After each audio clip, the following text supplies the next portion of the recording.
আসসালামু আলাইকুম। রীতা আপা ভালো আছেন?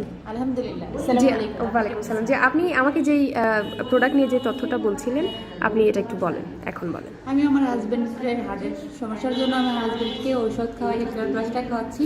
খাওয়ার পাশাপাশি আমি ওনার থেকে একটু একটু করে রাখি। আমি কয়েকদিন 3-4 দিন যাবত খাচ্ছি। খাওয়ার পরে আমার গায়ে যে একটু সমস্যা ছিল ওগুলো একটু অনেকটাই একটু কি দেখানো যাবে, কিছু মনে না করলে? এই সমস্যাগুলো একটু বেশি ছিল, এখন একটু কমে গিয়েছে। এখন কমে যাচ্ছে? হ্যাঁ, অনেকটাই আপনি কমে কদিন গেছে। কদিন খেয়েছেন এলকে? আমি মাত্র 3 দিন খাইছি। মানে আপনার হাজবেন্ডকে খাওয়াচ্ছেন? আমি তার থেকে 3 দিন হলে খাচ্ছি, আর সে 2 সপ্তাহ ধরে খাচ্ছি। আচ্ছা, সেখান থেকে একটু করে নিয়ে খাচ্ছেন, আর আপনার এই এগুলো একটু প্রবলেমটা কমে গেছে। এটা কি আপনার? এটা মানে আপনি হচ্ছে ডাক্তারি ভাষা বলে সোরিয়াসিস। আচ্ছা, কতদিন থেকে ছিল এটা এটা? আমার অনেক আগেকার।